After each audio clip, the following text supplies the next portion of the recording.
Hey everybody, I'm back with another review. Today I'm going to be talking about the second arc of the 2001 reboot of Green Arrow by Kevin Smith, Phil Hester and Andy Parks, all doing the writing, artwork and inking respectively. So the second arc is considerably shorter than the first, which was Quiver, which was 10 issues, as opposed to Sounds of Violence, which is a 5-issue arc through issues 11 through 15. And the story picks up character-wise right where Quiver left off. For example,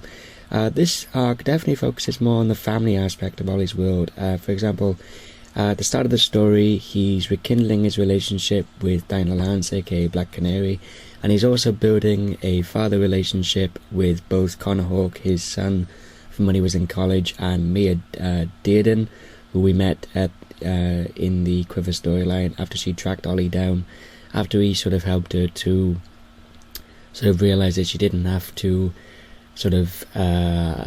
play the hand that life dealt, and she didn't have to accept her lot in life. She could have,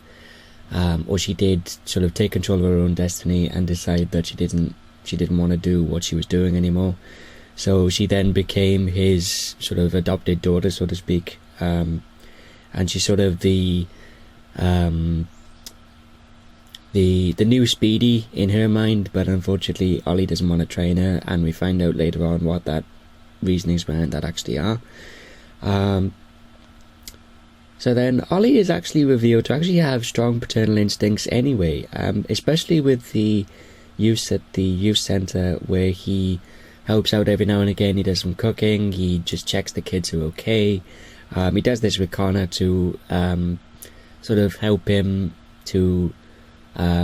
get to grips with being a father himself, and also at the same time by sort of having one-on-one conversations with Connor regarding Mia's intentions of becoming the new Speedy, in spite of the fact that Connor actually sort of tells Ollie, look, you know, Young Justice is a kids team, Teen Titans are a kids team, you know, you had a sidekick yourself back in the day, a few of the leaguers had, you know, sidekicks, you know, you had Speedy, you had Robin, you had Wonder Girl, you had I'm trying to think, Kid Flash, you had suffice to say, as I said, you know, a fair few of the leaguers had sidekicks back in the day, so that's sort of Connor's reasoning behind trying to sort of talk Ollie into maybe taking Mia under his wing, just to make sure that she can actually look after herself and sort of, you know, fend off any baddies if they do come her way. There's some really great dialogue after Ollie and Connor come back off patrol, when they discover that Mia's actually stood on the roof of the building where they're all staying, and she's actually doing a bit of target practice. Connor pretty much compliments her on her shooting skills, and Ollie just says to him outright, oh, you know, let's just encourage her to become the new Speedy, you know, that's not going to help at all. He sort of sits her down and says to her, look, in his own personal opinion, that the JLA members that had kid sidekicks back in the day, they were somewhat reckless and somewhat stupid, because they didn't think anything of dressing a young kid up in a costume and taking them out on patrol against, you know, violent, you know, criminals, psychopaths, murderers, supervillains, you know, that kind of thing. So Ollie pretty much says to her, look, I don't want to put that burden on your shoulders as I did with Roy. I don't want you to become what Roy became eventually. You know, you're just a kid, you've got your whole life in front of you. So this does generally show Ollie's more human side and his more caring side with regards to Mia. We also have the debut of a new Green Arrow and a new Batman villain in the form of Onomatopoeia, who is a supervillain that speaks only in side effects, and he's actually targeting some of the lesser known members of the superhero community at this time. And unfortunately for Ollie and Connor, he actually decides to go after Connor later in the storyline. With the rebuilding of his relationship with Black Canary, it doesn't go as smoothly as Ollie would like to believe, especially when he has an argument with Hawkman or Carter Hall, where he says to Ollie, I told you to be careful, I told you to respect her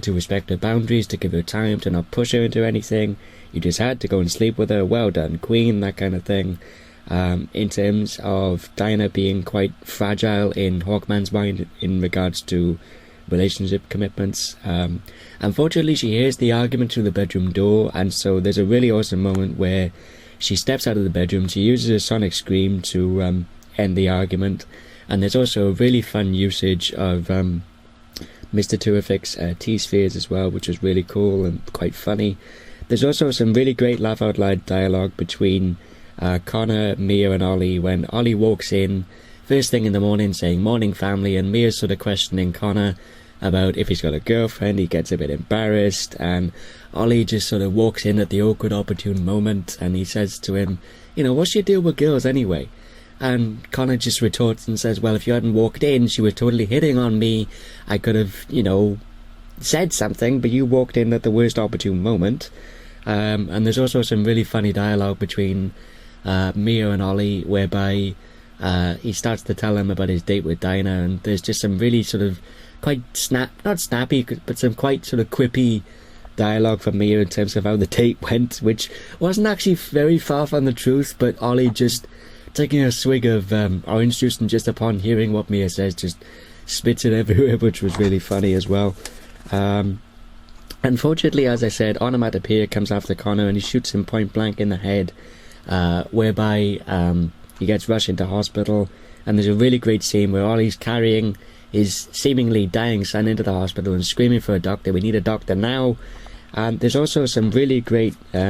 dialogue exchanges whereby they're waiting in the